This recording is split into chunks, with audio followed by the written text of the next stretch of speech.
Imagine finding a 1973 Kennedy half-dollar lying forgotten in an old drawer or mixed in a jar of loose change. You pick it up, and it feels just like any other coin, heavy, familiar, $50 worth of metal. But what if I told you that one of these exact coins once sold at auction for an incredible $1,704? That's right, a single 1973 Kennedy half-dollar, under the right conditions, became a four-figure treasure. And if your coin has the right qualities, the ones I'm about to explain, you might just be sitting on a small fortune without even realizing it. The Kennedy half-dollar is one of the most iconic American coins ever made. Its story begins in 1964, just months after the assassination of President John F. Kennedy. The entire nation was still grieving, and the U.S. Mint moved quickly to create a coin to honor the fallen president's legacy. Sculptors Gilroy Roberts and Frank Gasparro designed the coin.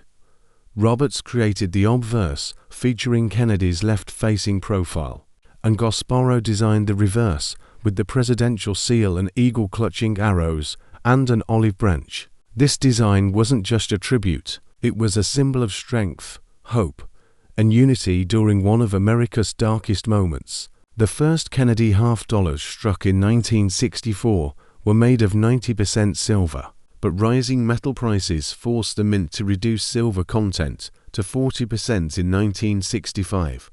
By 1971, silver was completely removed, and the coin became a copper-nickel-clad piece, 75% copper and 25% nickel layered over a pure copper core. So by 1973, the half-dollar was no longer a precious metal coin, but a durable and modern version designed for everyday use. Yet, while its metal value was low, its collectible potential was quietly growing. The 1973 Kennedy half-dollar was struck in three places: Philadelphia, Denver, and San Francisco. The Philadelphia are mint-produced coins with no mint mark. Denver coins carried a small d, and San Francisco coins bore an S.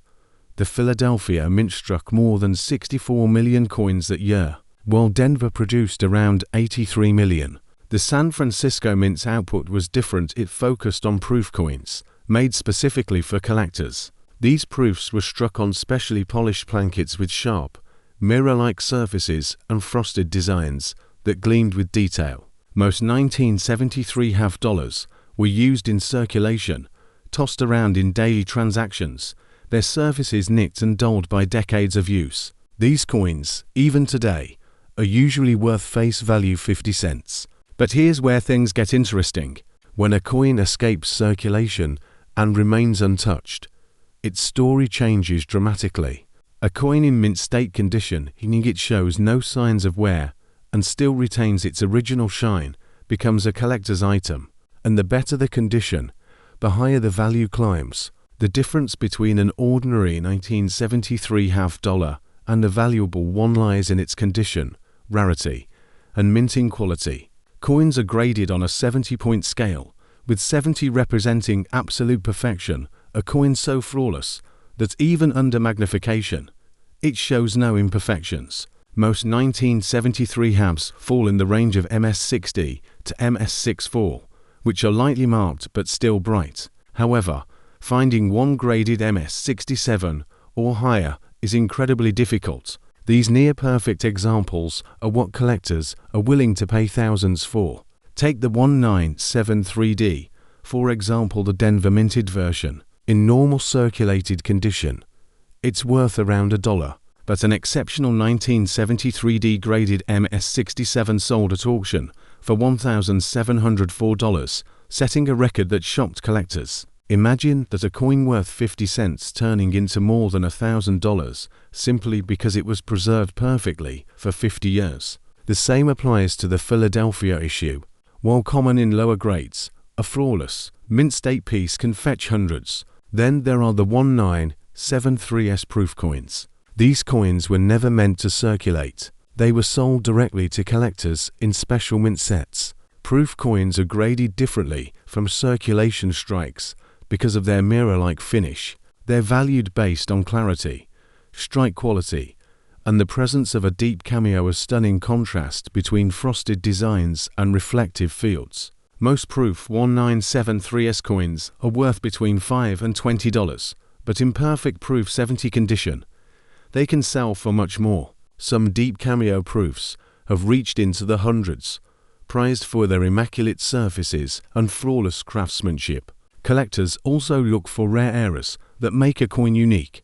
While major errors on 1973 half dollars are relatively rare, they do exist. Coins struck off center, double struck, or missing their outer nickel layer are examples. These minting mistakes turn ordinary coins into one-of-a-kind collectibles. Depending on the type and visibility of the era, such pieces can range in value from a few hundred to several $1,000s.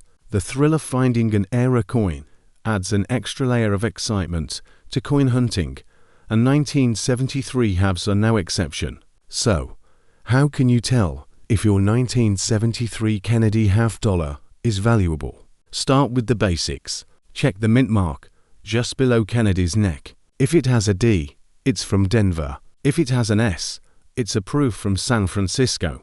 And if there's no mint mark, it's from Philadelphia. Next, inspect the condition carefully. If it looks shiny, crisp, and free from scratches or dull wear, you might have an uncirculated example.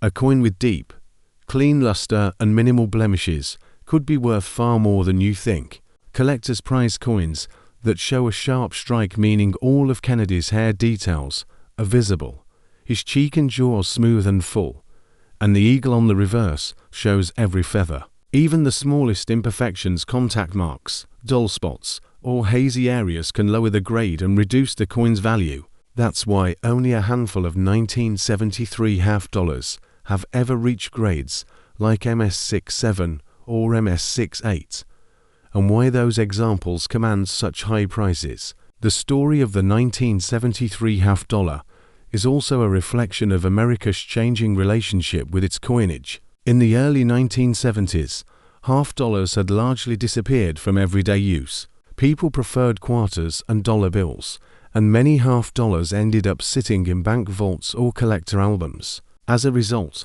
finding pristine examples decades later is rare, not because few were made, but because few were preserved perfectly. This is what makes the 1973 Kennedy half dollar so fascinating. It's not a rare coin by mintage, but it's a rare coin by survival. Out of tens of millions produced, only a tiny fraction remain untouched, unblemished, and nearly perfect. Those are the coins that cross the auction block for hundreds or even thousands of dollars. But let's bring things back to reality. If you're holding a typical 1973 half dollar in average circulated condition, it's worth about 50 cents. A lightly circulated piece might bring $1 or $2, while an uncirculated coin, one that's bright and free of wear, could fetch anywhere from $3 to $15. Proof coins from San Francisco in average condition sell for about $5 to $10, while higher grade proofs can reach $50 or more. Exceptional pieces certified as perfect by grading services are where the big money lies, and that's where prices climb into the hundreds. On platforms like eBay, the real-world market value of the 1973 Kennedy half dollar is generally modest. Uncirculated examples often sell between $5 and $30, depending on their grade and eye appeal. Proof versions tend to hover around $10 to $20, unless they're certified as flawless deep cameo examples. The rarest high-grade coins, however, remain in a league of their own, with prices exceeding $1,000 when they appear at major auctions. So, what's the takeaway? The 1973 Kennedy half dollar is a coin that bridges history and hope. It tells the story of a nation's tribute to a beloved leader and the evolution of American coinage. For most people, it's a nostalgic reminder of an earlier time, but for collectors, it's also a symbol of possibility that something ordinary, something overlooked, can still hold extraordinary value. The next time, cross a 1973 Kennedy half dollar. Don't dismiss it, just spare change. Take a closer look, inspect its shine, its strike, and its mint mark. Because if your coin has the right features, if it's uncirculated, perfectly preserved, or one of those rare proof beauties, you might just be holding a piece of American history worth far more than 50 cents. After all, coins are more than just metal. They're stories frozen in time, reminders of the past, and sometimes unexpected treasures. And the 1973 Kennedy half-dollar, with its connection to an American icon and its surprising range of values, proves that even a coin minted for everyday use can carry the weight of history and, just maybe, the promise of hidden fortune.